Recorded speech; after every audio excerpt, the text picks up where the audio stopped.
सबों को जय यीशु सहाय प्रेज द लॉर्ड। प्रार्थना परिवार फिर से आप सबों का आज की संध्या प्रार्थना में प्रभु यीशु मसीह के जीवित और सामर्थी नाम से हम सभी प्रार्थना परिवार के भाई बहन मिलकर हमारी अगुआ प्रभु की दासी सिस्टर एस्तर, प्रभु के दास भाई राज, आप सबों का हार्दिक स्वागत करते हैं, हार्दिक अभिनंदन करते हैं। आशा है कि आप सबों पर ईश्वर के अनुग्रह, ईश्वर की कृपा, ईश्वर का प्रेम बना हुआ है और आप निरंतर हमारे संग इस आराधना प्रार्थना में सम्मिलित होते आ रहे हैं और प्रभु की अद्भुत उपस्थिति को हम सब अपने जीवन में महसूस कर पा रहे हैं। प्रभु की अद्भुत अनुग्रह हम पर कि वह हर दिन हमें अपनी उपस्थिति में लेकर आते हैं कि हम एक शिष्य के समान उसके पास आएँ, उसके निकट आएँ, उसके उपस्थिति में बैठें, उसकी स्तुति करें, उसकी आराधना करें, हम उससे सुने।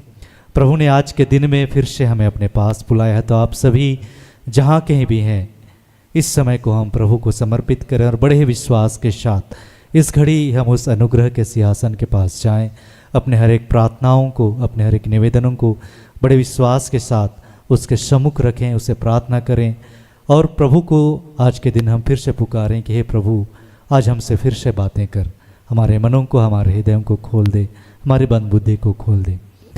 तो आइए इस समय को हम बड़े आनंद के साथ, बड़े ही विश्वास के साथ प्रभु को समर्पित करें। तो आज की इस आराधना प्रार्थना में मैं हूँ भाई भूषण, साथ में मेरी बाईं ओर है मेरी धर्मपत्नी बहन अंजना, साथ में बहन कीर्ति और बहन रश्मि हैं। आज की इस आराधना प्रार्थना में आरंभिक प्रार्थना करेंगी बहन रश्मि, आराधना में अगुवाई करेंगी बहन कीर्ति और मैं वचन मैं पढ़ूंगा और आज वचनों की उद्घोषणा प्रभु अपने बेटे, अपने दास भाई राज के माध्यम से करेंगे और अंतिम विशेष आशीष की प्रार्थना भी होगी प्रभु के दास भाई राज के द्वारा। तो आप सभी हमेशा की तरह आज भी हमारे संग इस आराधना प्रार्थना में बड़े विश्वास के साथ बने रहें और प्रभु आज के दिन में जो आशीष हमें देना चाहते हैं, जो बातें हमें सिखलाना चाहते हैं, उन हर एक आशीषों को, उन हर एक बातों को आज हम फिर से ग्रहण करने वाले हो पाएँ। तो हम इस आराधना प्रार्थना में आगे बढ़ें। धन्यवाद। आइए इस वक्त हम प्रार्थना में जाएंगे। हम सभी अपनी आंखों को बंद करेंगे, अपने मन को शांत करेंगे और इस वक्त हम प्रार्थना में जुड़ेंगे। हम अपनी हर एक प्रार्थनाओं को पिता परमेश्वर के समक्ष में रखेंगे। पिता ने कहा है, जहाँ 2 या 3 मेरे नाम से एकत्र होते हैं, मैं वहाँ उपस्थित होता हूँ। हम धन्यवाद करते हैं पिता का, धन्यवाद करते हैं प्रभु आपकी महान उपस्थिति के लिए प्रभु, जो हर वक्त हमारे जीवन में बनी रहती है। पिता, हम आपका धन्यवाद करते हैं हमारे जीवन के हर एक सुख के लिए, हर एक दुख के लिए प्रभु हम आपका धन्यवाद करते हैं। आपकी छत्र छाया के लिए हम आपका धन्यवाद करते हैं। धन्यवाद करते हैं पिता कि दुनिया की भीड़ में से प्रभु तूने हमें अलग किया, प्रभु तूने हमें विश्वास का वरदान दिया। आज हम आपको जान पाते हैं पिता, आपको अब्बा पिता कहकर पुकार पाते हैं। हम आपका धन्यवाद करते हैं।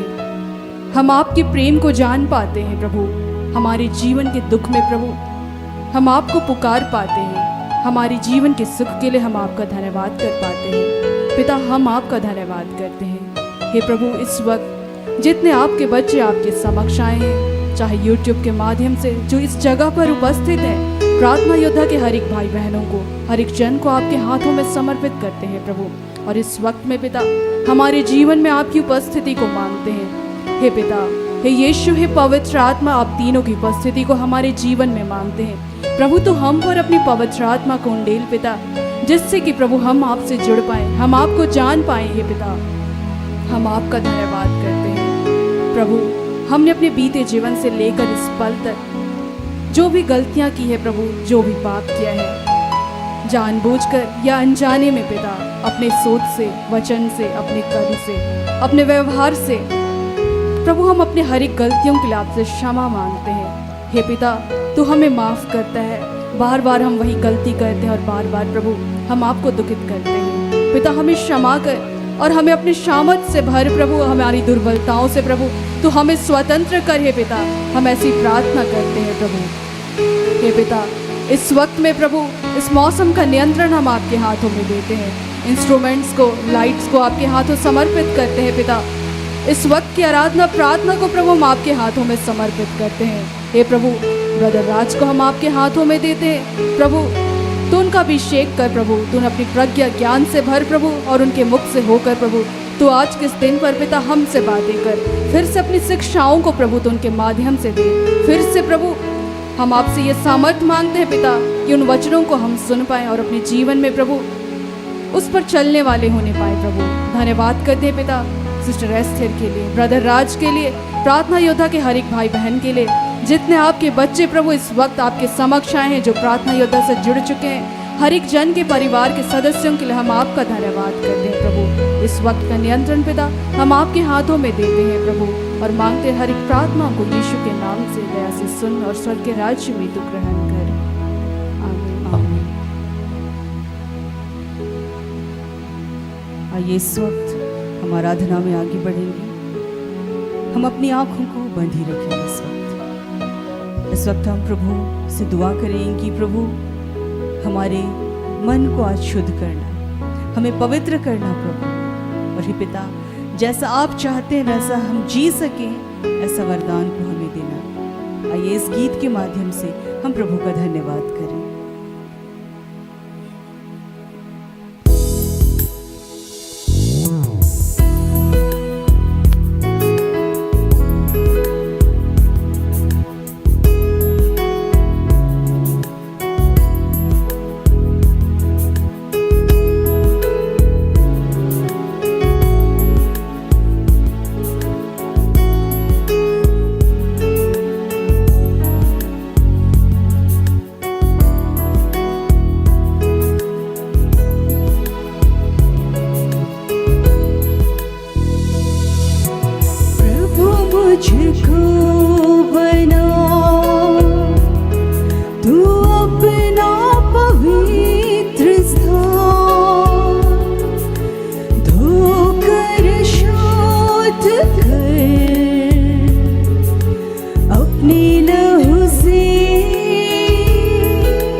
मुझको बना तू अपना पवित्र स्थान, धोकर शुद्ध कर अपने लहू से। मैं धन्यवाद के साथ मान कर तेरी बात जीऊंगा प्रभु तेरे लिए, जीऊंगा प्रभु तेरे लिए। प्रभु मुझको बना तू अपना पवित्र स्थान, धोकर शुद्ध कर अपने लहू से। मैं धन्यवाद के साथ मान कर तेरी बात जीऊंगा प्रभु तेरे लिए, जीऊंगा प्रभु तेरे लिए।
सामत से मैं धन्यवाद के साथ मान करती बात जीऊंगा प्रभु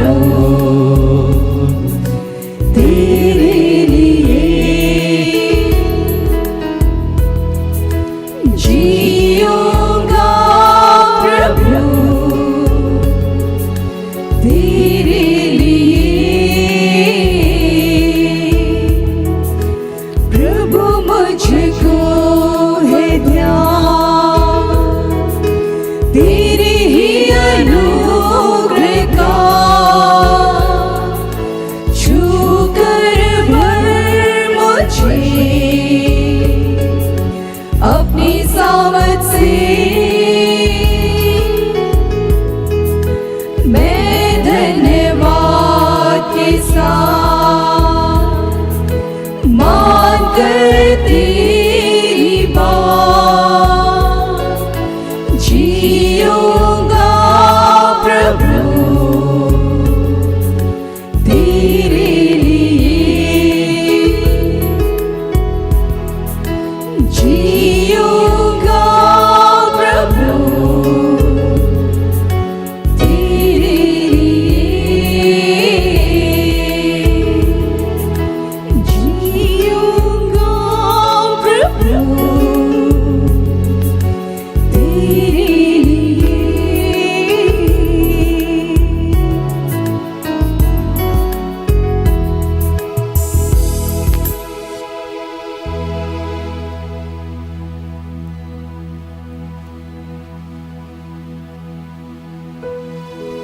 आइए हम प्रभु की महिमा के लिए और एक गीत गाते हैं।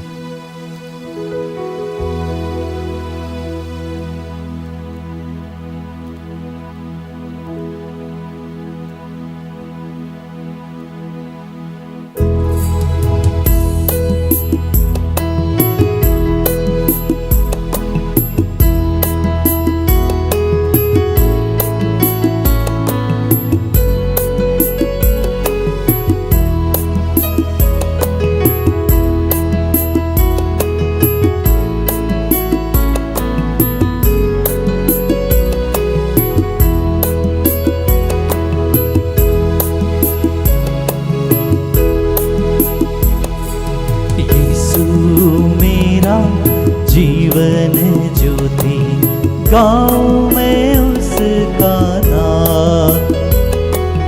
यीशु मेरा जीवन ज्योति, गाँव में उसका नाम। यीशु मेरा तारनहारा, गाँव में उसका नाम। यीशु मेरा तारनहारा,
सागर से मुझे बचाता है। पाप के सागर से मुझे बचाता है। मृत्यु के जाल से मुझे उबारा है। मृत्यु के जाल से मुझे उबारा है। यीशु मेरा जीवन ज्योति, गाँव में उसका नाम। यीशु मेरा तारनहारा, गाँव में उसका नाम।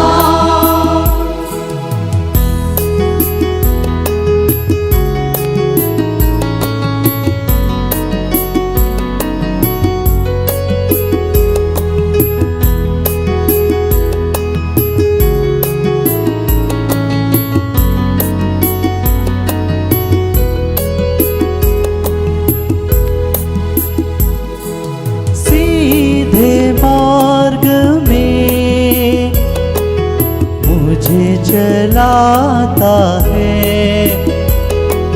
सीधे मार्ग में मुझे चलाता है। जीवन स्रोतों में मुझे पिलाता है। जीवन स्रोतों में मुझे पिलाता है। सीधे मार्ग में मुझे चलाता है। सीधे मार्ग में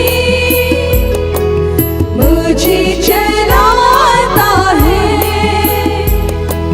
जीवन स्रोतों में मुझे पिलाता है। जीवन स्रोतों में मुझे पिलाता है। यीशु मेरा जीवन ज्योति, गाँव में उसका नाम। यीशु मेरा तारनहारा, गाँव में उसका नाम।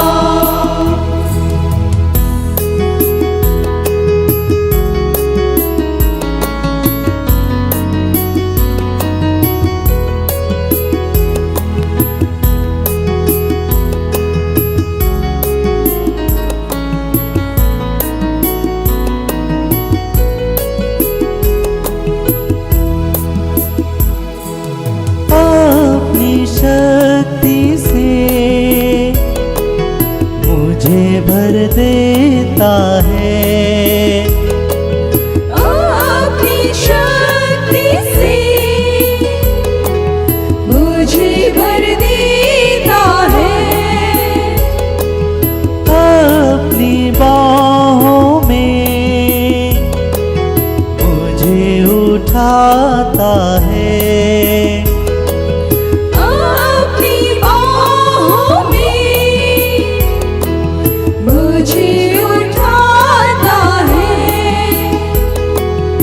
अपनी शक्ति से मुझे भर देता है। अपनी शक्ति से मुझे भर देता है। अपनी बाहों में मुझे उठाता है।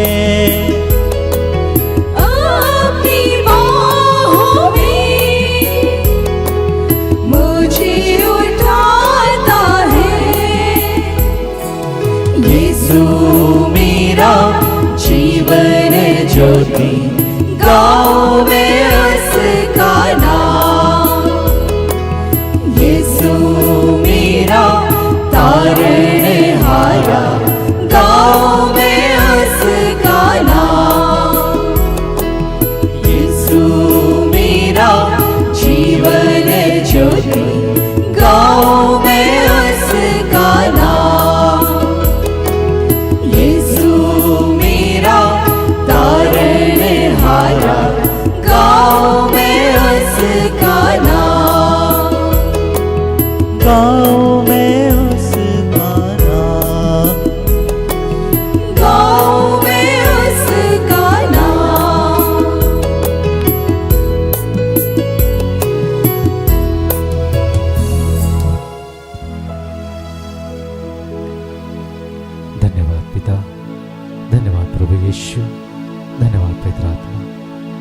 महिमा, तेरी स्तुति, तेरी आराधना प्रभु, तुझे धन्यवाद।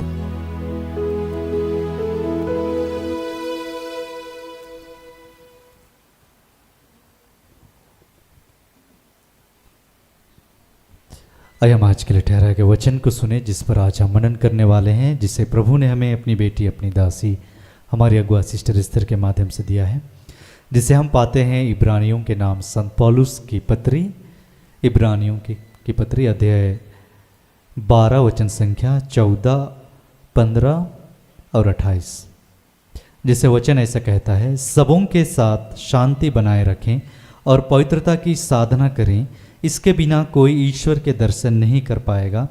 आप सावधान रहे, कोई ईश्वर की कृपा से वंचित ना हो, ऐसा कोई कड़वा और हानिकर पौधा पनपने ना पाए जो समस्त समुदाय को दूषित कर दे। 28, हमें जो राज्य मिला है वह नहीं हिलाया जा सकता, इसलिए हम ईश्वर को धन्यवाद देते रहें और उसकी इच्छा अनुसार भक्ति एवं श्रद्धा के साथ उसकी सेवा करते रहें। यहाँ तक यह प्रभु की वाणी है। ईश्वर को धन्यवाद।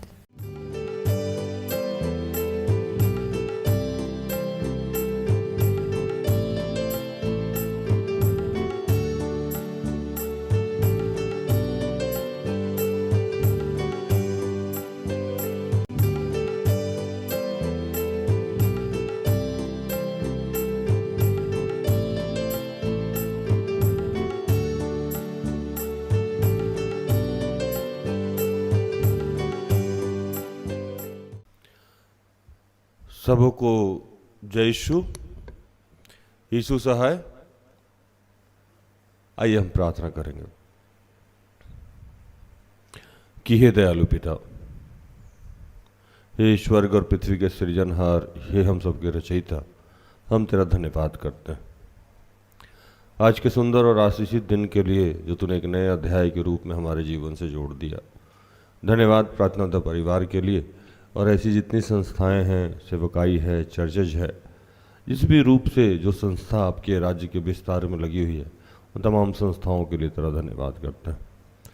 धन्यवाद करते हैं सिस्टर एस्थर के लिए और ऐसे जितने तेरे दास दासी हैं, जिस रूप में भी अपने शरीर का तेरे राज्य के विस्तार में योगदान कर रहे हैं, उन सब के लिए भी तेरा धन्यवाद करते हैं कि प्रभु तू जानता है कि हम कैसे कैसे पाप करते हैं, कब कब करते हैं, कहाँ करते हैं, किसके साथ करते हैं। प्रभु उन तमाम कार्यों के लिए जो हमने आपकी इच्छा के विरुद्ध किया है, उसके लिए फिर से तुझसे क्षमा चाहते हैं।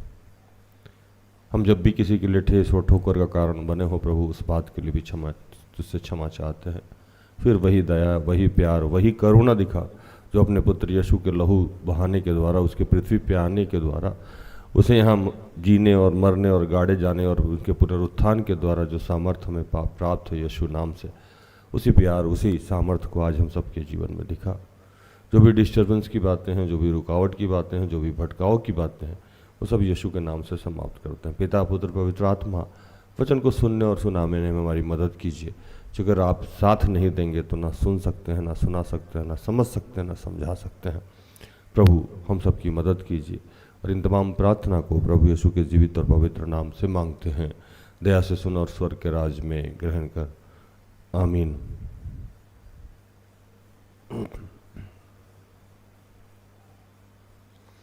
आज जो वचन मिला है हम लोगों को, वो इब्रानियों 12, 14, 15 और 28।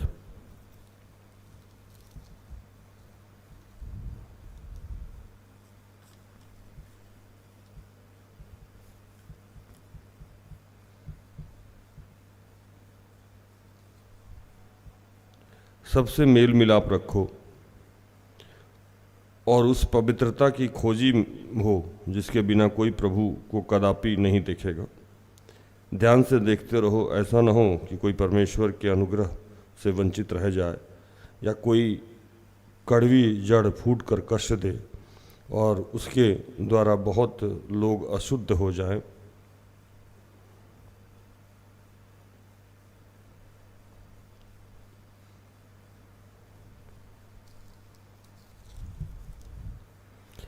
इस कारण हम इस राज्य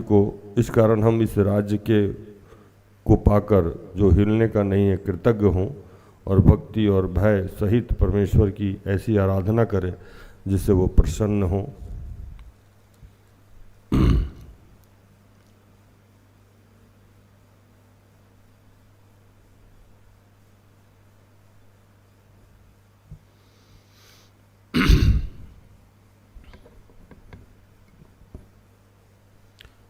आज जो वचन मिला हम लोगों को, उसमें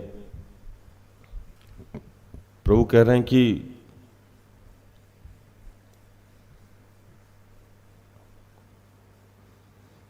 जो प्रभु की शिक्षाएं हैं, आज्ञाएं हैं, ये हम सब लोग जानते हैं, मैं भी जानता हूं, आप भी जानते हैं। अब कोई ऐसा ना समझे कि वो बच्चा है।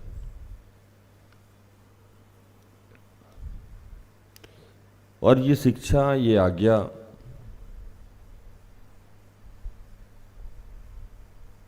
को पकड़ के रखना होगा और इस पे चलना होगा।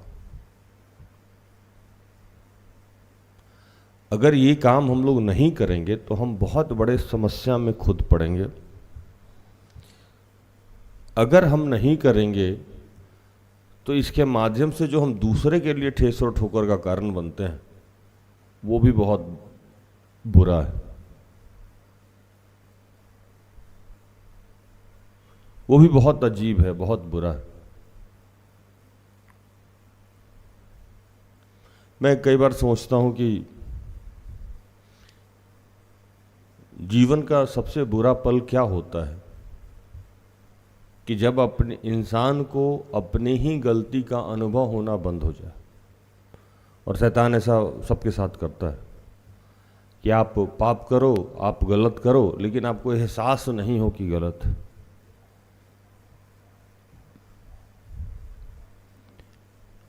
लेकिन अगर आप में एहसास बाकी है कि आपसे गलती हो रही है, तो उसको प्रयास करें कि वो छूट जाए। बाइबल लिखता है कि पुराने नियमन में जब 2-3 आदमी गवाही देता था तो वो बातें सही हो जाती थी।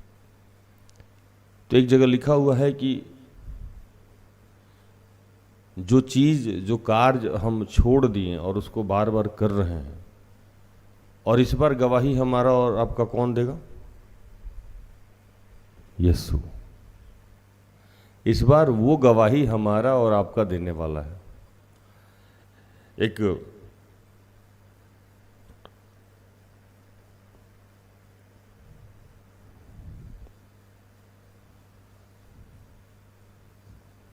वचन है जो भूषण भाई पढ़ेंगे। कितना खतरनाक वचन है। पढ़िए, इब्रानियों 10 का 28 और 29। जब मूसा की व्यवस्था का ना मानने वाला 2 या 3 जनों की गवाही पर बिना दया के मार डाला जाता है, तो सोच लो कि वह कितने और भी भारी दंड के योग्य ठहरेगा, जिसने परमेश्वर के पुत्र को पाँवों से रौंदा और वाचा के लहू को, जिसके द्वारा वह पवित्र ठहराया गया था, अपवित्र जाना है और अनुग्रह के आत्मा का अपमान किया। कह रहा है कि इस बार क्या होगा। शोले फिल्म में एक डायलॉग था, तेरा क्या होगा कालिया, है ना। वो जाके फट से कहता है कि सरदार, मैंने आपका नमक खाया है, अब गोली खा। अच्छा था कि हम लोग प्रभु को नहीं जानते, कुछ बचने का रास्ता था। अभी जब हम जान गए हैं तो अब ज्यादा मुश्किल में। अब जान के जब आप गलती कर रहे हैं तो यहां एक वचन लिखा हुआ है कि अब क्या होगा। अब लिखता है कि 29 में फिर से पढ़ता हूं, तो सोच लो कि वह कितने और भारी दंड के योग ठहरेंगे, जिसने परमेश्वर के पुत्र को पाँवों से रौंदा और वाचा के लहू को, जिसके द्वारा वो पवित्र ठहराया गया है, अपवित्र जाना। अब क्या होगा? जो यीशु मसीह आपके लिए मरा, और मरा इसलिए कि हमारी मुक्ति हो जाए। हमारी जब मुक्ति हो गई और फिर उसी पाप को हम दोबारा करते हैं, तो हम क्या करते हैं कि यीशु मसीह के लहू को क्या करते हैं, अपने पांव से रौंदते हैं, अपने पांव से रौंदते हैं, और कहता है कि उस अनुग्रह का अपमान करते हैं, उस अनुग्रह का अपमान करते हैं जो हमारे और आपके ऊपर हुआ है। अब आप सोचो कि कोई व्यक्ति, आपके माता या पिता आपको वस्त्र दें या कोई गले का हार दें, आप उसको उतार के रख दो और आप उसका सम्मान नहीं करो। आपको घर दिया गया, घर का सम्मान नहीं करो, माता पिता को कैसा लगेगा, बेकार ही दिए थे। और यहां तो आपको अनुग्रह मिला, विश्वास का वरदान दिया, दान दिया, और इसको हम तोड़ कैसे रहे हैं? उसकी जो शिक्षाएं हैं, वो आज्ञाएं हैं, थोड़ा सा विपत्ति आई, थोड़ी सी परेशानी आई और हमारा चरित्र बदल गया। हम सबसे पहले लोगों से मेल मिलाप छोड़ दिए, गाली गलौज पर उतारू हो गए, अपने आचार और व्यवहार को हम इस तरह प्रदर्शित करने लगे कि लोगों के लिए हम ठेस और ठोकर का कारण बनने लगे। हाँ या नहीं? प्रभु कह रहे हैं कि एक विश्वासी का गुण ही है जो अन्य जानी बातों को देखे समझे, वही तो विश्वासी है। जो दिखाई नहीं दे रहा है उसको मानना है, वही तो विश्वास है। जो दिखाई दे वो मानिए, तो आप काहे का विश्वासी हैं? विश्वासी का मतलब ही होता है कि आपको जो दिखाई नहीं दे रहा है उसको माने और उस पर यकीन करें, तो विश्वासी हैं। अगर आपके जीवन में दुख है, तकलीफ है, परेशानी है, कष्ट है, तो ये मानना होगा कि आज नहीं तो कल ठीक हो जाएगा, और इसकी जिम्मेवारी आप किसी और पे थोप नहीं सकते। इसकी जिम्मेवारी आप किसी और को नहीं दे सकते हैं। आप भाई को नहीं दे सकते हैं, बहन को नहीं दे सकते हैं, माँ बाप को नहीं दे सकते हैं, पति को नहीं दे सकते हैं, पत्नी को नहीं दे सकते हैं। आपके ऊपर जो दंड लगा है, आपके ऊपर जो ताड़ना हो रही है, ईश्वर ने सीधे तौर पे आपको दिया, और कहता है कि आओ, गवाहों का ऐसा बादल जो हम पे छाए हुआ है, तो हर उलझाने वाली चीजों को अपने आप से अलग करें। पढ़िए इब्रानियों 12:1।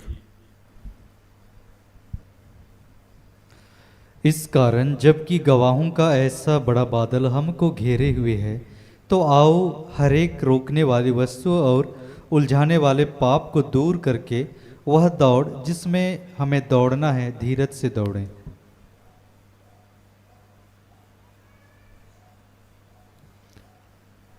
हर चीज को जिससे आप फंस रहे हो, जिसमें आप उलझ रहे हो, उससे अपने आप को अलग करना हो। और आज आपके आचरण पे विशेषकर आपको ध्यान देना होगा कि आप कहीं कुछ ऐसा तो करने नहीं लगे हैं जिससे आपसे कोई कड़वा जड़ फूट निकले। मतलब कड़वा जड़ फूटने का क्या मतलब है कि जैसे मान लो कि एक उदाहरण देते हैं कि आप बैठ के घर में खैनी खा रहे हो और आपके बच्चे आपको देख के खैनी खाना शुरू कर दिए, तो एक कड़वा जड़ आपने तो डाल दिया ना, प्लांट तो कर ही दिया। आप गाली गलौज कर रहे हो, आपको देख के कोई और गाली गलौज करने लगा, तो क्या हुआ? एक नया पौधा तो आप रोप ही दिए।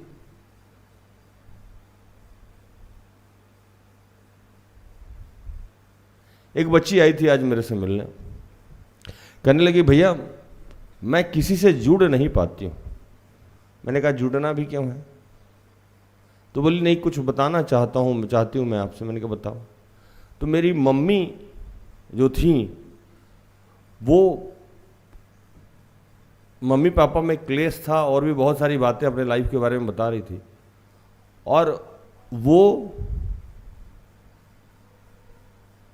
क्लेश, वो चीज़ जो मेरे घर में हो रहा था, तो हमको प्यार नहीं मिल रहा था, और प्यार पाने के लिए हम जगह जगह भटक रहे थे, दूसरे जगह जा रहे थे, मतलब कोई बॉयफ्रेंड बन गया, कोई गर्लफ्रेंड बन गया, या किसी के पास गए, और जब भी हम किसी से जुड़े वो हमको डंप करके चला गया। क्या करके चला गया? डंप।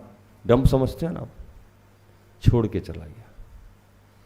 अब स्थिति ये है कि हम आपसे भी जुड़ते हैं तो हमको लगता है कि ज़्यादा लगाव होगा, और आप कहीं कुछ उल्टा पुल्टा बोल दे तो दिल टूट जाएगा, इसलिए हम आपसे भी नहीं जुड़ेंगे।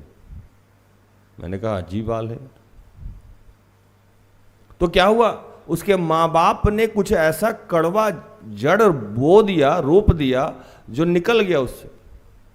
जो आज भी वो लड़की 24-25 साल की लड़की ये इसलिए किसी से जुड़ नहीं पा रही, अच्छे बुरे का पहचान नहीं कर पा रही, उसको लग रहा है कि पूरे दुनिया का लोग ही गलत है। कड़वा जड़ फूटा।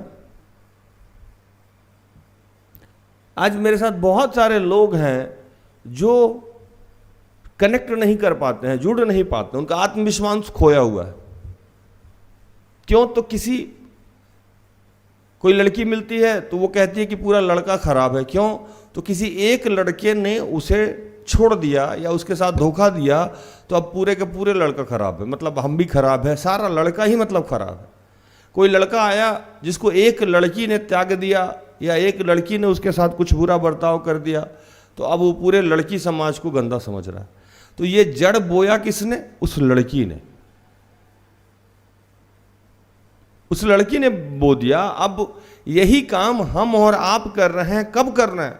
जब हमारा वक्त बुरा चल रहा है, जब हमारे जीवन में समस्या आ रही है, तो हमको देखना है कि हमारे आचार व्यवहार और हमारे जीवन शैली से कुछ ऐसा निकल तो नहीं रहा है उस समय जो दूसरे के लिए हम ठेस और ठोकर का कारण बनना है, या दूसरे के अंदर में कुछ ऐसा कड़वाहट भर दे रहा है कि बाद में वो पेड़ पौधा बन के उस पे पंछी आके जब बसेरा करेंगे तो उसका जीवन कैसा? आप तो मर गए, आप तो चले गए। आपको क्या लगा? आपको लगा कि हम 5 मिनट के लिए डिस्टर्ब में अपना फ्रस्ट्रेशन निकाल लिए, चिल्लाए, चीखे, गाली गलौज किए, बदतमीजी किए, एबनॉर्मल एक्टिविटी किए, लेकिन आपके इर्द गिर्द रहने वाले लोगों ने वो सीख लिया। अभी तो वो बच्चा है, अभी तो वो पौधा है, और वो बड़ा होके आपके 5 मिनट की गलती, आपके 5 दिन की गलती से उसने क्या किया कि वो एक पौधा से पेड़ बना, पेड़ पे पंछी आए, मतलब अब उससे फिर कोई और सीखा, उससे कुछ और सीखा। तो प्रभु कह रहा है कि आप पे लानत है कि आप जो लोग यीशु मसीह को जानते हो, आपका मेल मिलाप घट जाता है, आपका आचार व्यवहार हमेशा टूट जाता है। कैसे टूट जाता है? थोड़ी सी विपत्ति आती है, थोड़ी सी परेशानी आती है, और आप समस्या में जब पड़ते हो तो आपका ओरिजिनल रूप बाहर आ जाता है। जैसे मैं बार बार कहता हूं कि हम इलिटरेट हैं या एजुकेटेड हैं, कैसे पता लगेगा? विकट परिस्थिति में हम कौन से शब्दों का चयन करते हैं, इसी से पता लगता है कि हम पढ़े लिखे हैं कि अनपढ़। अच्छे परिस्थिति में नहीं, विपरीत परिस्थिति में हम कौन से शब्दों का चयन करते हैं। जब कोई आपको चोर बोले तो आप क्या बोल रहे हैं? कोई आपको कह दे कि आप चोर हैं तो आप चोर हो गए। अगर आपने चोरी नहीं की है तो आपको परेशानी क्यों है? अगर आपने चोरी की भी है तब भी आपके शब्द अनुचित नहीं होने चाहिए। अगर आपने चोरी नहीं की है तो क्यों अनुचित हो रहे? क्यों आप बदतमीजी कर रहे हो? कैसे पता लगे कि आप यीशु मसीह को मानने वाले लोग? कोई आदमी आके हमको काला कह दिया और हम भी उस पर गाली गलौज पे उतारू हो गए। प्रभु ने कहा कि आप कितना सह रहे हो, आपने ऐसा क्या सह लिया है जो मैंने नहीं सहा है। अगर आप हमको आइडियल मानते हो, आप मेरे रूल रेगुलेशन को फॉलो करते हो, तो मैंने जो झेला है वो आपने नहीं झेला। पढ़िए एक वचन पढ़िए।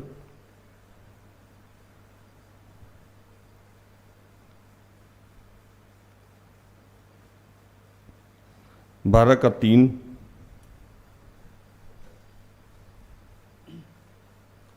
12 का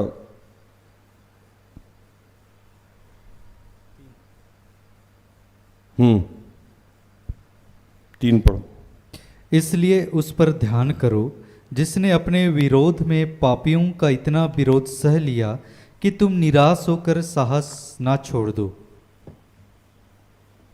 कहता है उस पे ध्यान करो। किस पे? यीशु मसीह पे ध्यान करो। अगर उसी के पीछे चलना है, उसी को मानना है, तो उस पे ध्यान करो कि उसके विरोधी कैसे उसको सता रहे थे और वो कितना सहा। उतना तो आपके जीवन में हो भी नहीं रहा।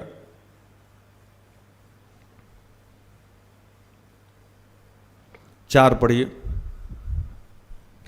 तुमने पाप से लड़ते हुए उससे ऐसी मुठभेड़ नहीं की कि तुम्हारा लहू बहा हो। अब कह रहा है कि कुछ आप गलत कर रहे हो और उससे लड़ रहे हो, अपने आप को बदल रहे हो। जैसे आप भय विचार में हो, अपने आप को बदलना चाह रहे हो, आपकी लड़ाई चल रही है आपकी और आपके भय विचार से। आप नशा में हो, आपकी लड़ाई चल रही है आपकी और अपने आपके नशे की आदत से। आप झूठ बोलते हो, आपकी लड़ाई चल रही है झूठ बोलने से और आपकी। आप चोर हो, आपकी लड़ाई चल रही। तो इस लड़ाई में आपका लहू नहीं बह रहा है ना, ऐसी भी परेशानी नहीं आ रही कि आप बिदक जाओ, रिएक्ट कर दो, परेशानी में पड़ जाओ कि मैंने तो ये झेल लिया, वो झेल लिया, ऐसे झेल लिया। आपने क्या झेला? ऐसा तो नहीं है कि आपके शरीर से खून निकलने लगा है या आपका हाथ पैर तोड़ दिया गया है मार के। थोड़ी सी परेशानी आती है तब तक आपका ये व्यवहार बदल जाता है। थोड़ी सी परेशानी आपकी आती है, आपकी शब्द बदल जाते हैं, अपशब्द का प्रयोग आप करने लगते हैं। थोड़ी सी परेशानी आती है तो आपका चेहरा लाल पीला हरा गुलाबी हो जाता है। थोड़ी सी परेशानी क्या आ गई कि आप भूल जाते हो कि कितने साल का रिश्ता था, आप 2 मिनट में उसको तोड़ देते हो और कहते हो कि यीशु को मानते हैं।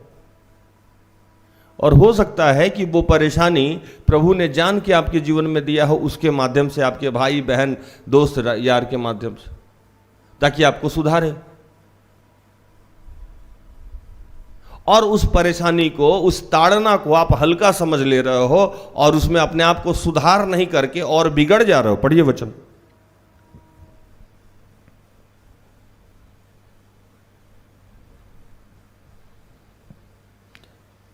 5-6।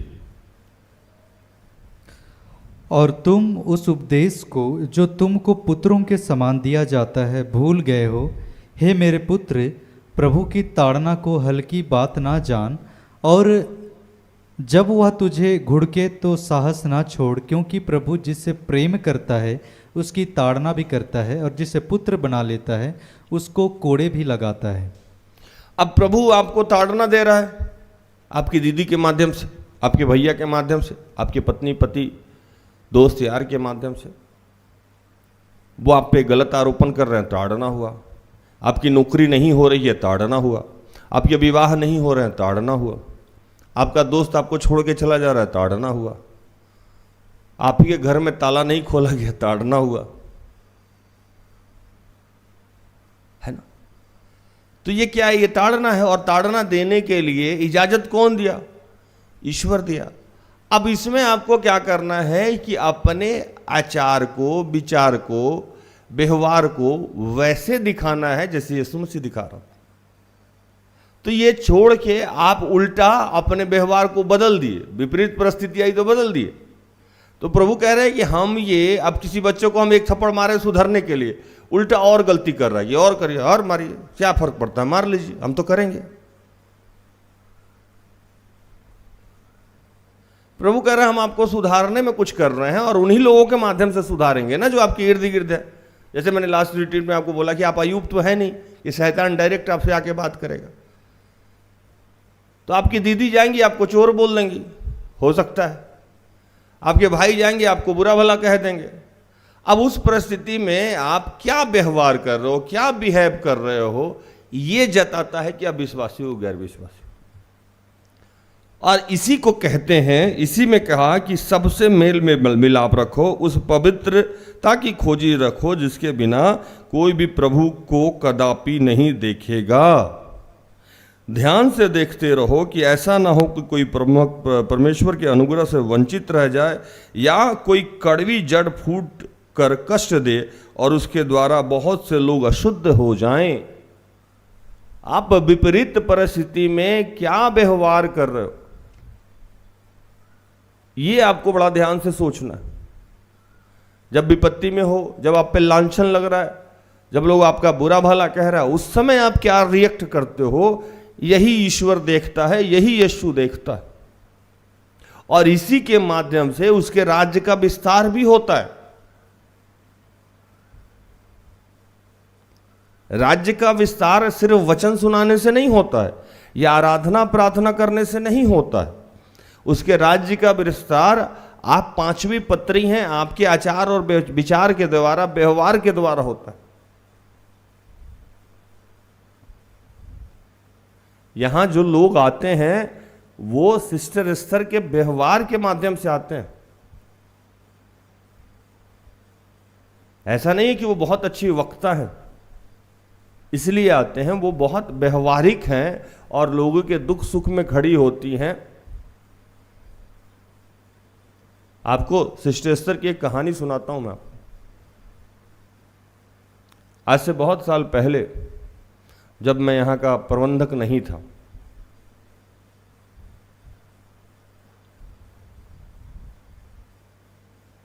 इसलिए बता दिया कि मैं रहता तो ये घटना नहीं घटती। ये तकरीबन 13-14 की बात थी। मैं नया नया सेवकाई में आया था। एक भाई जो इस टीम का बहुत अजीज हुआ करता था, अब तो है लेकिन नहीं है, मतलब आना जाना बहुत कम हो गया। तो ये कहीं सुबह सुबह सज धज के तैयार होके किसी महिला गोष्ठी में जा रही थी, जहाँ सिर्फ महिलाओं को निमंत्रण था, इसलिए मैं वहाँ नहीं था। मैं नया नया इनके साथ काम करना शुरू किया था, प्रबंध नहीं दिख रहा था, कंट्रोल में नहीं लिया था। तो सुबह सुबह एक भाई आया, हड़िया मार के गेट के अंदर घुस गया, दारू सुबह सुबह 6-7 बजे पिया और इनको जाके बहुत बढ़िया से गाली गलौज अच्छा बुरा सब बोला। कारण क्या था? उसको इसी सेवकाई का दूसरा भाई, उसके घर में किसी की मृत्यु हो गई थी। कारण ये था कि इसी सेवकाई में एक आदमी और था जिसके घर में किसी की मृत्यु हो गई थी और ये नहीं गई थी उसको संतावना देने। पवित्र आत्मा मना कर दिया होगा या कोई रीजन होगा, तो ये उसको संतावना देने या मिट्टी देने नहीं गई थी। तो वो भाई डायरेक्टली नहीं आया, वो जाना कि उस भाई को 10 रुपये का दारू पिला दिया। अब वो भाई वकील बन के सुबह सुबह इनके पास पहुंचा और सादरी में पूछा इनसे कि तुम गई क्यों नहीं, और जो जो बोलना नहीं चाहिए था सब बोला। और सिस्टर एस्थर मुस्कुराती रही और प्रार्थना करती रही। सिस्टर एस्थर मुस्कुराती रही और प्रार्थना करती रही और फिर वो वहां से उठ के प्रचार करने भी गई उसी दिन। ये घटना मैडम पीछे बैठ के टीवी में देख रही होंगी तो उनको याद आ रहा होगा। हमको लग रहा है फुलमंदी को भी याद आ गया होगा, सबको याद आ गया होगा। और मैं जब साउथ इंडियन हीरो की तरह बाद में आया, जब पूरा कहानी खत्म हो गया, तब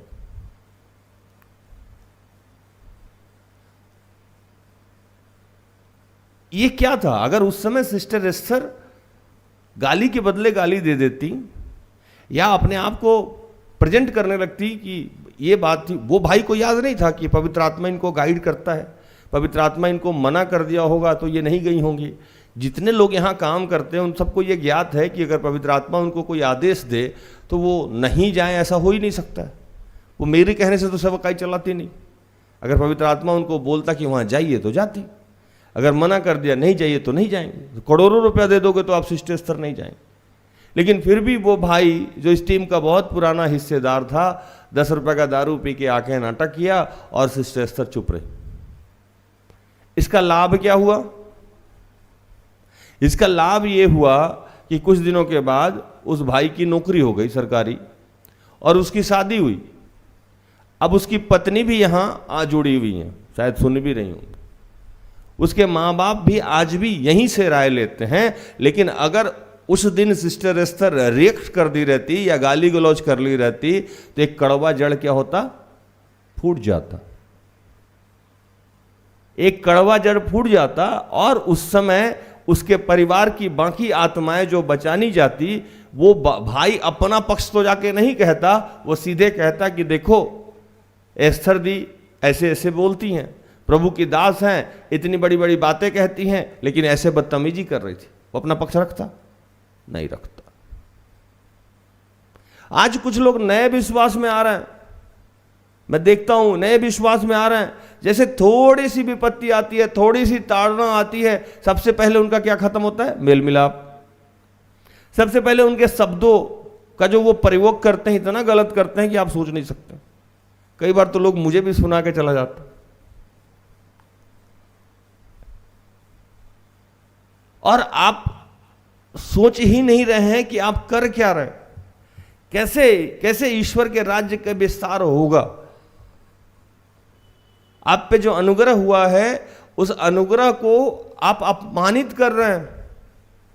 और एक वचन में लिखा है कि अगर आप ईश्वर के हाथ में पड़ गए तो आपको कौन बचाएगा। पढ़िए भाई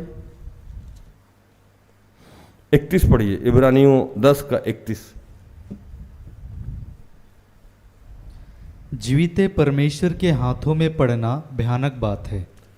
अगर प्रभु के हाथ में पड़ गए आप और आपके पक्ष से जो प्रार्थना करता रहता है उसको तो आपने अपमानित कर दिया, यीशु को तो आपने अपमानित कर दिया।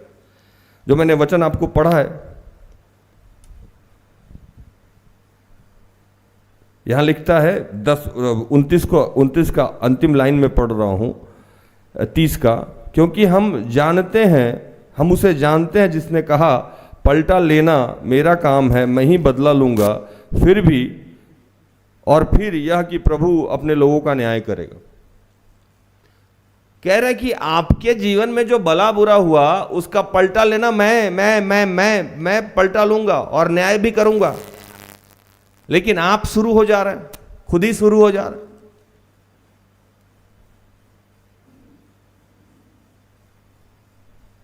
जितनी शिकायत आजकल मेरी होती है, अगर सुबह से शाम तक हम लोगों से जाके मिलें और सिर्फ यही चर्चा किया करें कि आपने मेरे बारे में ऐसा क्यों बोला, आपने मेरे बारे में वैसा क्यों बोला, तो पता लगा सुबह से शाम तो वही काम में खत्म हो जाएगा। अभी कुछ देर पहले हिल्ला जी को मैं बता रहा था कि एक सगे व्यक्ति ने मेरे ही परिवार के मेरे बारे में बहुत सारा कुछ कहा, तकरीबन 1-1.5 साल।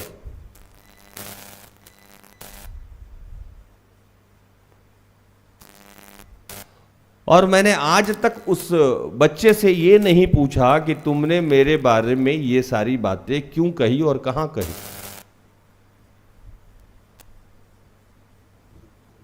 क्योंकि मैंने पूछना जरूरी नहीं समझा। लेकिन अगर मैं उससे पूछने जाता तो बात का बतंगड़ होता कि नहीं। वो कहता कि मैंने बोला ही नहीं है, और जो आके मुझे बताया वो कहता कि बोला है। तो वो बोलता उसको बुलाओ, मैं बोलता उसको बुलाओ, तो एक घर का झगड़ा 10 घर में झगड़ जाता कि नहीं जाता?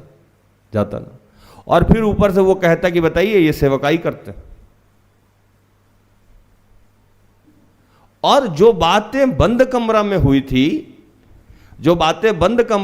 थी, महज 4 या 5 आदमी जानता था, इसको पूछने से पूरा समाज जान जाता। हाँ या नहीं?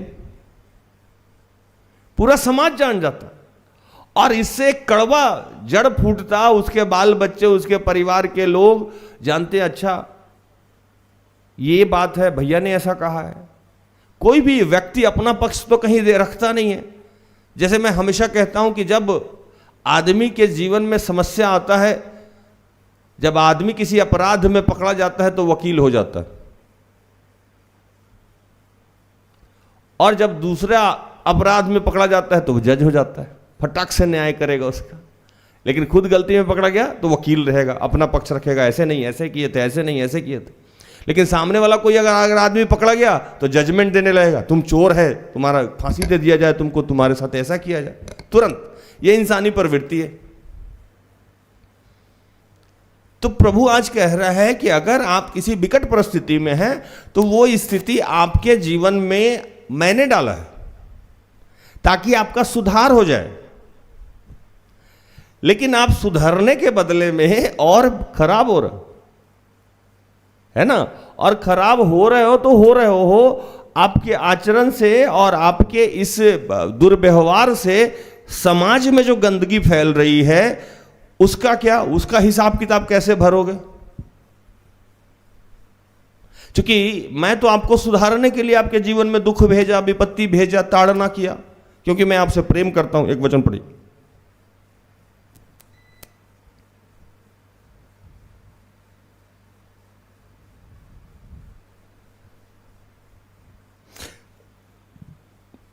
लेकिन जो सुधारने की वजह से मैं आपको ताड़ना दे रहा हूं विपत्ति, वो आपको दुख की बात लग रही। पहले वो वचन पढ़िए, 11 पढ़िए, इब्रानियों 12 का 11।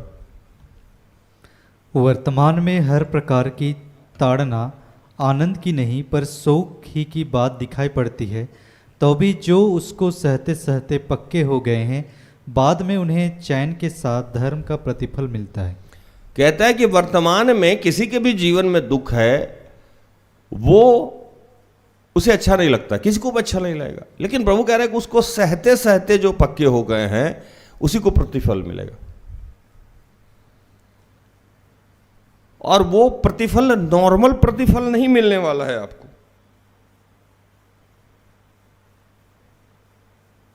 ये परमेश्वर का अनुग्रह है जिससे आप वंचित रह जाइएगा।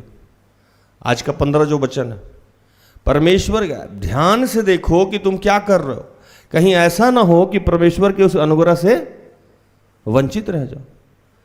ऐसा नहीं है कि ईश्वर 100% कमिटमेंट है कि नहीं आपको बचाएंगे ही बचाएंगे, आपका भी कर्तव्य बनता है ना। आप एक ही गलती बार बार कर रहे हो, बार बार कर रहे हो, बार बार कर रहे हो, बार बार कर रहे हो। कभी कभी कुछ हरकतें मुझसे ऐसी हो जाती है जैसे मुझे लगता है कि 14 वाला राज फिर से जीवित हो गया। मैं कहता हूं प्रभु माफ करिए, 12 वाला राज फिर से कहीं जीवित तो नहीं हो जाएगा, क्योंकि हमारे अंदर पाप इतनी जल्दी जाता नहीं है, वो छुपा हुआ रहता है और जब भी उसको जगह मिलता है वो निकल जाता है। उसी समय हमें अपने ऊपर कंट्रोल रखना। हालेलुया। अब कोई बचपन से गाली देता आया, जब उसका उद्धार हुआ, प्रभु मिला, तो ऐसा थोड़े कि गाली भुला दिया वो। ये तो प्रैक्टिस की चीज है ना। अब जैसे वो विपत्ति में आया, परेशानी में आया, तो उसके मुंह पे गाली आएगा कि नहीं आएगा? आएगा ना। उसी समय नहीं देना है, क्योंकि पाप बरसों तक पीछा करता है। और बाइबल में एक जगह लिखा हुआ है कि पाप जब आपके जीवन से निकलता है, दुष्टात्मा जब आपके जीवन से निकलता है, तो वो चारों तरफ घूमता है और फिर उसी घर में आना चाहता है जिस घर से वो निकला है। क्यों? तो उस बॉडी में वो यूज्ड टू है और इस घर को साफ सुथरा देखता है तो 7 गुना लेके आता है। जिस काम को आप छोड़ दिए हो, उस काम को दोबारा करोगे तो अब तो उसका एक्सपीरियंस होल्ड एक्सपर्ट हो, उसको 7 गुना और बेहतर तरीके से करोगे। जैसे आप बचपन में गाली देते थे, छोड़ दिए, अब जब गाली दोगे तो और स्टैंडर्ड गाली दोगे। क्या भूषण भाई? बचपन में आप भय विचार में थे, आप जब भय विचार में गिर रहे तो और स्टैंडर्ड तरीके से भय विचार में गिरो। शुरू में आप नशा करते थे, छोड़ दिए बीच में, अब नशा करोगे तो उसका तरीका और हाई लेवल करेगा। तो ये प्रभु आज स्पष्ट शब्दों में कह रहा है कि जो आपके जीवन में परेशानी है, दुख है, विपत्ति है, ये मैंने भेजा है ताड़ना स्वरूप में आपको सुधारने के लिए। और दूसरा कि आपकी परीक्षा की जा रही है ताकि ये देखा जाए कि आप कितने बड़े विश्वासी हैं। वो ताड़ना आपके बहन के द्वारा हो सकता है, आपके भाई के द्वारा हो सकता है, आपके विपरीत आपके जो पक्ष और विपक्ष में लोग हैं उनके द्वारा हो सकता है। उस समय आपका बिहेवियर क्या है, यही तो प्रभु देखना चाह रहा है। और आप हमेशा बिहेव खराब कर ले रहे हो, हमेशा खराब कर ले रहे हो, हमेशा खराब कर ले रहे हो। और खराब करने से जो चीज निकल रही है आपके माध्यम से, जो कड़वाहट निकल के जो बीज निकल रहा है, जो पौधा होगा, उसके माध्यम से जो आत्माएं नाश होगी और जो सुसमाचार का प्रचार छूट जाएगा, उसका क्या? और जो इस बात को नहीं समझता है, जिसको प्रभु ताड़ना नहीं दे रहा है, इसका मतलब कि वो प्रभु का बच्चा नहीं है। और जिसको ताड़ना मिल रहा है वो प्रभु का बच्चा है। वचन पढ़िए।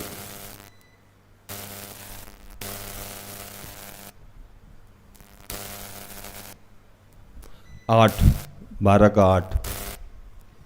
यदि वह ताड़ना जिसके भागी सब होते हैं तुम्हारी नहीं हुई तो तुम पुत्र नहीं पर व्यभिचार की संतान ठहरे।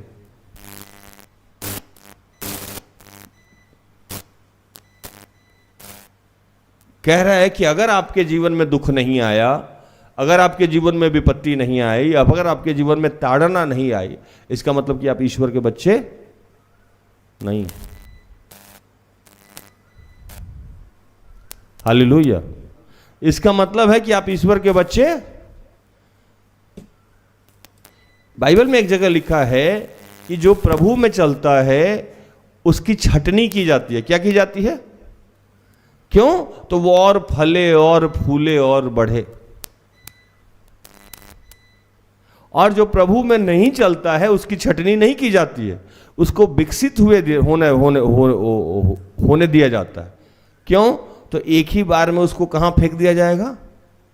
आग में, नाश हो जाएगा।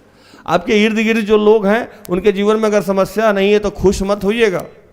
इसका मतलब समझिएगा कि वो जंगली पौधा है, उनका विनाश होना तय है। और आप जिसके जीवन में दुख तकलीफ आ रहा है, जा रहा है, परेशानी हो रही है, लोग बदनाम कर रहा है, लोग समस्या में डाल रहा है, इसका मतलब कि वो प्रभु के मार्ग में चलने वाले लोग हैं। प्रभु छटनी करके और सुधार करके उसके माध्यम से कोई बड़ी योजना है जिसको पूरा करने वाला है। हालेलुया।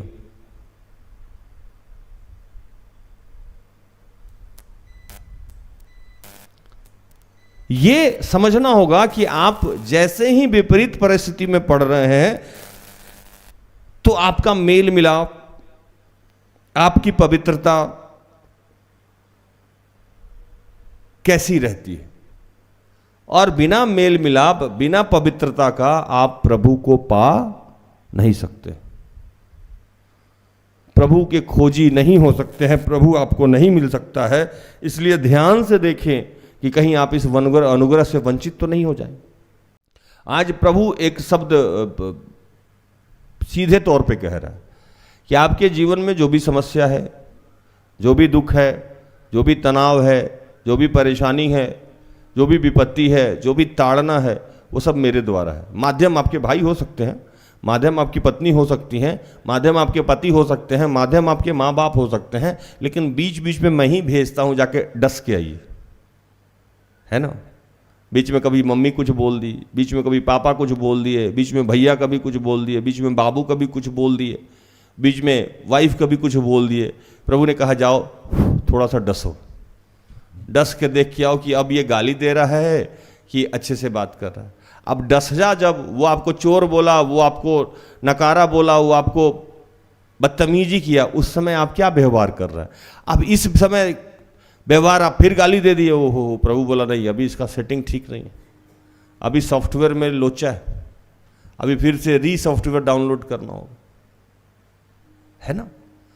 तो फिर से क्या किया कि फिर 10 दिन के बाद फिर आपको फिर किसी को भेजा, फिर देखा कि जा, ये तो फिर रिएक्ट कर दिया, फिर 1 महीना के बाद अब आदमी बदल दिया, फिर किसी को भेजा। अब इस बार आप चुप रहे। जब चुप रहे तो प्रभु को लगा वाह सही है, अब इसका सॉफ्टवेयर सही लॉन्च हो रहा। तो वहां प्रभु को खुशी होगी कि जब आप उस समय भी पवित्रता की खोजी रहे, उस समय भी आप मेल मिलाप के खोजी रहे, तो उसके अनुग्रह से आप वंचित नहीं रहेंगे। तो ये प्रभु कह रहे हैं कि ये स्थिति जब धीरे धीरे धीरे धीरे, तो क्या हुआ, अब सिस्टर स्तर को यहां कोई आके गाली नहीं देता है, बाहर बोर्ड लगा हुआ है, कृपया नशा कर पान करके या नशा का सामान लेके अंदर ना आए, अंदर राज बैठा हुआ है ना। अंदर कौन बैठा हुआ है? राज बैठा हुआ है।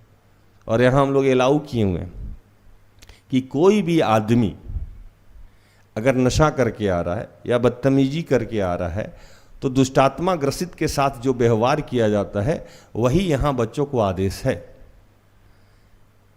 कि वैसे ही उसको कंट्रोल करना है, जैसे दुष्टात्मा ग्रसित को कंट्रोल करने के लिए हम लोग जो उपाय करते हैं। ये जिस दिन से मैं प्रबंध में आया उसी दिन इस रूल को जारी कर दिया। उसके बाद से आज तक यहां कोई दारू पी के ड्रामा नहीं किया, क्योंकि हम उसको ऐसे ही डील करते हैं, हम उसको ऐसे ही ट्रीट करते हैं। वो मेरे लिए एक शरीर है जो दुष्टात्मा से ग्रसित है, नशा का दुष्टात्मा उस पर छाया हुआ है, तो हम उसी के साथ वैसे ही बिहेव करेंगे। और हमारे बच्चे, हमारे सहयोगी भाई बहन को भी यही आदेश है, मैं रहूं या ना रहूं, उसके साथ वैसे ही बिहेव करना है जैसे एक दुष्ट आत्मा ग्रसित के साथ बिहेव करते हैं। उसके बाद मैं देखूंगा कि क्या कर रहा है। तो जब सिस्टर एस्तर शुरू से सहते सहते पक्की हो गई, लिखता है एक वचन, फिर से पढ़िए इसको, 12 का 11। वर्तमान में हर प्रकार की ताड़ना आनंद की नहीं पर शोक ही की बात दिखाई पड़ती है, तो भी जो उसको सहते सहते पक्के हो गए हैं बाद में उन्हें चैन के साथ धर्म का प्रतिफल मिलता है। बाद में सहते सहते, एक बार नहीं सहना है, सहते सहते बार बार सहना है। जब बहुत बार बार सह लीजिएगा तो प्रभु देख लेगा कि अब ये सॉफ्टवेयर ठीक काम कर रहा है, ये मेरे लायक हो गया है, तो आप पे वो विपत्ति भेजना छोड़ देगा। अब आपका सम्मान होगा, अब आपका मान होगा, अब आपकी प्रतिष्ठा होगी। क्या हुआ? सिस्टर एस्तर 12 से सेवकाई शुरू की, 20 तक, 18 तक, 19 तक सहते सहते पक्का हुई। मतलब 6-7 साल और सही। और बचपन में तो जो सही वो कहानी सुनाती रहती हूँ वो सुन ली, वो तो सुनती ही रहती है, चाचा से, मामा से, काका से, नाना से, नानी से, क्या हुआ वो तो सुनाती ही रहती है। लेकिन सेवकाई के दरमियान भी वैसे वैसे बच्चे इनके साथ बदतमीजी किए जिनको खुद से खिलाती थी, है ना, जिनको नहलाती थी, धुलाती थी, चलना सिखाई, उठना सिखाई। इनके प्रार्थना के माध्यम से उसको नौकरी हुआ, इनके प्रार्थना के माध्यम से उसकी विवाह हुई, इनके प्रार्थना के माध्यम से उसको बच्चा हुआ। वही आके इनको डस लिया, वही आके इन पर फुफकारा, वही आके इनके साथ बदतमीजी किया, वही आके इनको भला बुरा कहा। चुपचाप सहती रही, सहती रही, सहती रही, सहती रही, सहते सहते पक्के हो गई। तो 19-20 के बाद क्या हुआ?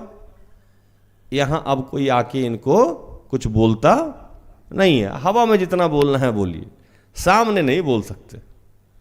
हवा में तो आदमी यीशु के बारे में भी कुछ बोल देता है, मुख्यमंत्री, प्रधानमंत्री, राज्यपाल के बारे में भी कुछ बोल देता है ना, बड़े बड़े दास दासी के बारे में। अरे अपना मुंह है, जीभ बोलने में पैसा थोड़ी लगता है, जो बोलना है बोलते रहिए, लेकिन सामने नहीं। तो क्या हुआ? सिस्टर एस्तर को प्रभु मुक्त करना शुरू किया। तो आपके जीवन में भी यही देखना है कि आप अभी आपके साथ जो भी अच्छा व्यवहार हो रहा है, पहले तो ये मान लेना है कि प्रभु आपको टेस्ट कर रहा है कि आपका सॉफ्टवेयर सही जगह पे पहुंचा है कि नहीं पहुंचा। अगर इसमें चेकिंग में आप फेल हो रहे हैं तो ये मत समझिएगा कि खत्म हो जाएगा। आज पति बदतमीजी किया है, कल बेटी बदतमीजी करेगी, परसों बहू बदतमीजी करेगी, परसों ऑफिस में बदतमीजी होगा। आप सुने होगा ना, कोई लोग मेरे ही साथ ऐसा क्यों होता है, हम कहीं भी जाते हैं लोग 4 को सुना देता है। भैया इसलिए सुना देता है कि आप बदलने को तैयार नहीं है, इसीलिए प्रभु बदल नहीं रहा है। आप में और प्रभु में लड़ाई चल रही है। प्रभु बोल रहा है तुम पहले सुधरो तब हम छोड़ेंगे, और आप कह रहे हैं कि नहीं जब स्थिति बदलेगी तब हम अपने विचार को, आचार विचार को बदलेंगे। प्रभु कह रहे हैं कि नहीं पहले तुम अपना व्यवहार बदलो फिर हम तुम्हारी स्थिति बदलेंगे। आप कह रहे हैं कि नहीं पहले आप अपनी स्थिति बदलिए तब हम व्यवहार बदलेंगे। जीतेगा कौन इसमें? अरे कौन जीतेगा भूषण भाई? प्रभु जीतेगा, आप तो हारते ही रहिएगा। तो सुने होंगे ना, कुछ लोग कहते हैं हम 10 साल के थे तब से हमारे साथ बदतमीजी हो रहा है, कोई भी आके हमको कुछ भी बोल के चला जाता है। इसका मतलब उस आदमी को देखना चाहिए कि वो बदल क्यों नहीं रहा है। और ध्यान से देखिए, जैसे वो बदलने लगेगा लोग गाली गलौज कम करें, पीछे में जो भी करे, सामने आपका फिर से मान सम्मान शुरू हो जाएगा। तो सहते सहते पक्के होना है, सहना नहीं है, सहते सहते। मतलब इस काम को बार बार प्रभु आपसे करेगा। और उस समय पवित्रता की खोजी में रहना है, उस समय मेल मिलाप के खोजी में रहना है। पवित्रता क्या है? आपका व्यवहार, आपका आचरण, ताकि आपके माध्यम से कोई चीज ऐसा फूट के दूसरे में ना निकल जाए जिससे वो, मतलब एक बच्चे के आपसे देखा कोई एक आदमी और उसमें वो आदत आ गई और वो यीशु मसीह पे विश्वास नहीं किया, या वो कह दिया यार कैसा लोग है ये, और उसके माध्यम से उसका पूरा जनरेशन, जो एक आदमी विश्वास, जैसे मैं विश्वास में आया तो मेरी वाइफ विश्वास में आई, मेरे भाई भाभी, माँ बाप, मेरे बहुत सारे रिलेटिव मुझे देख के विश्वास में आ रहा है ना। लेकिन अगर मैं प्रमोद भैया को कुछ ऐसा करते हुए देख लेता या प्रमोद भैया को कुछ ऐसा बोलते हुए सुन लेता तो मैं विश्वास में नहीं आता। तो मैं उनके माध्यम से एक कड़वा जड़ मेरे अंदर बैठ जाता और जिससे मेरा पूरा परिवार विश्वास में आने से वंचित हो जाता। तो प्रभु प्रमोद भैया जिसके माध्यम से मैं विश्वास में आया, उसको छोड़ता नहीं छोड़। इसीलिए मैंने कहा है, तेरा क्या होगा कालिया। आपको देख के अगर कोई आदमी के अंदर कड़वा जा रहा है तो उसके माध्यम से हजारों सैकड़ों आत्माएं जो बचनी है वो नहीं बचेगी। आपको लग रहा है वो एक आदमी नहीं है। प्रमोद भैया के लिए मैं राज था, एक आदमी नहीं था। मेरे पीछे लाखों करोड़ों आत्माएं जो मेरे माध्यम से बचनी थी वो था। पौलुस अंधा, 3 दिन से अंधा बैठा हुआ है, और एक दास को बोला पवित्र आत्मा के जाओ इसके लिए प्रार्थना करना। बोला नहीं जाएंगे। अरे क्यों नहीं जाएगा, जाओ। वो बोला तो हम तो जानते हैं कि वो आपके दास लोग को बहुत मारता है। प्रभु बोला वहां वचन लिखा हुआ है कि जितना मारा है उससे ज्यादा वो बचाएगा। अरे कितना दास को मारा होगा, पवित्र आत्मा बोला उससे, कितने दास को मारा होगा, 100, 50, 200, 1000, 2000, 10,000, लेकिन बचाएगा वो लाखों में और करोड़ों में। हालेलुया। उसके माध्यम से बचने वाले लोग, दास बनने वाले लोग कितने हैं। राज अगर कुछ बुरा किया तो ठीक है, 100 दिन, 5 दिन, 10 दिन पूरा किया, लेकिन राज के माध्यम से लाखों करोड़ों आत्माएं बचाई जाएगी। अगर प्रमोद भैया से कोई कड़वाहट मेरे अंदर भर जाता तो ये सारा सिस्टम बंद हो जाता। आप लोगों को ये समझना होगा आज कि आप लोग विश्वास में चलना अच्छी बात है, वचन सुनना अच्छी बात है, दान दशमांश देना अच्छी बात है, लेकिन विपत्ति जो दुख है, जो ताड़ना है, उसमें आपका बिहेवियर कैसा होगा, ये विश्वासी का गुण है। बड़ी बड़ी बातें कहने से, लंबा लंबा प्रार्थना करने से, उपवास करने से आप विश्वासी नहीं बन जाते हैं। विकट परिस्थिति में जो आपका आचरण होता है, विकट परिस्थिति में जो आपका व्यवहार होता है, उसके माध्यम से आप विश्वासी और गैर विश्वासी होते हैं।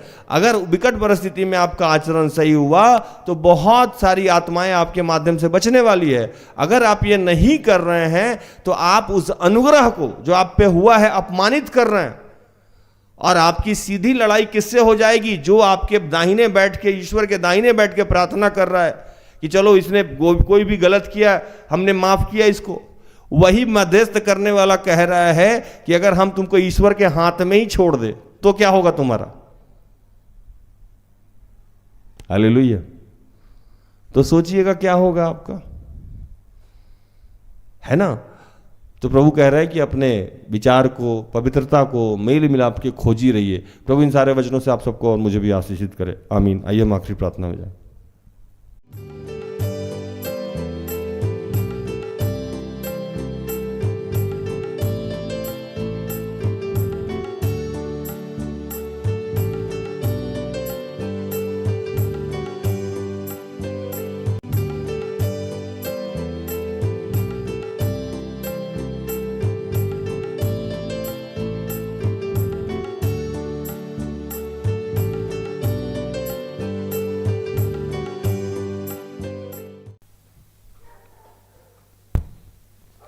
आइए प्रार्थना करेंगे, खड़े हो जाइए। कि हे दयालु पिता, हे स्वर्ग और पृथ्वी के सृजनहार, हम सब बहुत बड़े पापी हैं प्रभु, हम सुधर ही नहीं पाते हैं प्रभु। हम रोज किसी न किसी के लिए ठेस और ठोकर का कारण बन जाते हैं। थोड़ी सी परिस्थितियां बुरी क्या हुई प्रभु, हमारा व्यवहार बदल गया, हमारा विचार बदल गया, हम सब गलत शब्दों का प्रयोग करने लगे प्रभु। हम ना चाहते हुए पिता तुझे बदनाम कर देते हैं, हम ना चाहते हुए तेरे राज्य के विस्तार में हस्तक्षेप कर देते हैं प्रभु। हम ना चाहते हुए भी जो लोग तुझसे जुड़ना चाहते हैं उसको जुड़ने से रोक देते हैं प्रभु। इन तमाम कार्यों के लिए हमें क्षमा कर प्रभु, और आज ही हम सबको सामर्थ्य दे कि हम किसी भी अवस्था में मेल मिलाप की खोजी रहे, हम किसी भी अवस्था में पवित्रता की खोजी रहे, और प्रभु हमारे अंदर से कोई भी कड़वाहट ना निकले जिससे बहुत सारी आत्माएं नाश हो, हम किसी के लिए ठेस और ठोकर का कारण ना बने। और प्रभु जो तेरा ये विस्तार, राज्य का विस्तार बड़ी तेजी से बढ़ रहा है पिता, वो और अधिकाई से बढ़े प्रभु। उसके बढ़ाने के लिए तू हमारा योगदान ले प्रभु, और इसके लिए हमें सामर्थ्य दे। हमारा चलना फिरना उठना बैठना हर बात से तेरी महिमा हो प्रभु। ऐसी आज हम तुझसे सामर्थ्य मांगते हैं।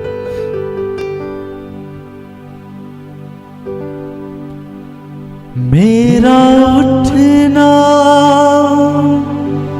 बैठना और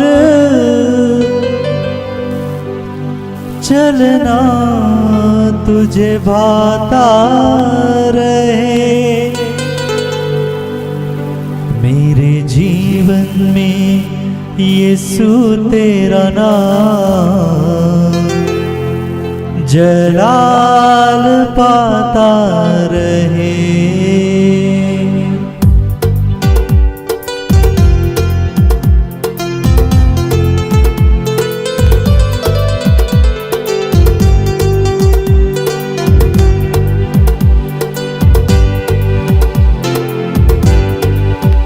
मेरे जीवन में यीशु तेरा नाम जलाल पाता रहे। मेरे जीवन में यीशु तेरा नाम जलाल पाता रहे। मेरे जीवन में यीशु तेरा नाम जलाल पाता रहे। मेरे जीवन में यीशु तेरा नाम जलाल पाता रहे। मेरा उठना बैठना और मेरा उठना बैठना मेरा उठना बैठना और मेरा उठना बैठना चलना तुझे भाता रहे। मेरे जीवन में यीशु तेरा नाम जलाल पाता रहे। मेरे जीवन में यीशु तेरा नाम जलाल पाता रहे। प्रभु जितने बीमार लोग हैं उनके लिए प्रार्थना करता हूँ। जो लोग पढ़ाई एग्जाम नौकरी व्यवसाय के लिए प्रार्थना चाहते हैं उनके लिए प्रार्थना करता हूँ। जो लोग पवित्र आत्मा के लिए भूखे और प्यासे हैं उनके लिए प्रार्थना करता हूँ। जो लोग पारिवारिक प्रार्थना चाहते हैं उनके लिए प्रार्थना करता हूँ। जो लोग नशे से ग्रसित हैं उनके लिए प्रार्थना करता हूँ। जो अन्य कोई प्रार्थना चाहते हैं, जो आर्थिक समस्या में हैं, जो डिलीवरी के लिए प्रार्थना चाहते हैं, जो निसंतान है प्रार्थना चाहते हैं, जो विवाह के लिए इच्छुक हैं प्रार्थना चाहते हैं, उन सब के लिए प्रार्थना करता हूँ प्रभु। ये प्रभु इन सब के जीवन की स्थिति को बदल प्रभु, इन सब की समस्याओं का समाधान कर पिता। और आज हम विशेष प्रार्थना करते हैं प्रभु तेरी बेटी जूही के लिए। मैं प्रार्थना करता हूँ पिता बरनादत्त के लिए, और ऐसे जितने बीमार लोग हैं मैं उनके लिए प्रार्थना करता हूँ। जो लोग भी नशे से लत में हैं प्रभु उनके मुक्ति के लिए मैं प्रार्थना करता हूँ कि प्रभु इन सब पे अपनी आशीष बरसा। बेमिसाल है तू, मैं मिसाल बनो। बेमिसाल है तू, मैं मिसाल बनो। तू कामिल है मैं भी कमाल बनूं। तू कामिल है मैं भी कमाल बनूं। बेमिसाल है तू, मैं मिसाल बनूं। बेमिसाल है तू, मैं मिसाल बनूं। तू कामिल है मैं भी कमाल बनूं। तू कामिल है मैं भी कमाल बनूं। दुनिया का नूर है यीशु। दुनिया का नूर है यीशु। मेरी राहें सजाता रहे। दुनिया का नूर है यीशु। मेरी राहें सजाता रहे। मेरा उठना बैठना और मेरा उठना बैठना मेरा उठना बैठना और मेरा उठना बैठना चलना तुझे भाता रहे। मेरे जीवन में यीशु तेरा नाम जलाल पाता रहे। मेरे जीवन में यीशु तेरा नाम जलाल पाता रहे।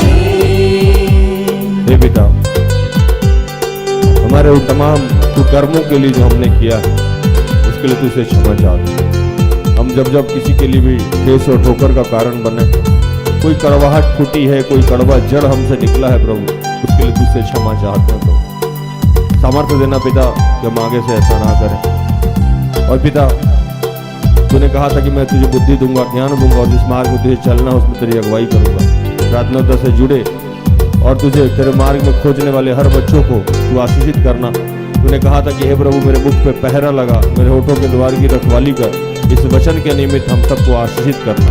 इन तमाम प्रार्थना को प्रभु यीशु के जीवित और पवित्र नाम से मांगते हैं। दया से सुन और स्वर्ग के राज में ग्रहण कर, आमीन। तो धन्यवाद, प्रभु आप सबको आशीष दे। आज के लिए इतना ही, हम सबको इजाज़त दीजिए। कल संध्या 5:15 में हमारी आपकी फिर से मुलाकात हो जाएगी। तब तक के लिए स्वस्थ रहें, सुरक्षित रहें, सरकारी नियमों का पालन करें, प्रभु के आदेश का पालन करें। जैसा मैं रोज़ कहता हूं कि हम सब में बहुत सारी दुर्बलताएं हैं, कृपया हमें क्षमा करें और हमारे लिए प्रार्थना करें। प्रार्थना तो परिवार अगर आपके किसी भी काम आए तो कृपया हमें संपर्क करें। हम सब अपने आपको धन्य समझेंगे। प्रभु आपको आशीष दे। जय यीशु सहाय। Praise the Lord. Good night, good bye. सारे दिल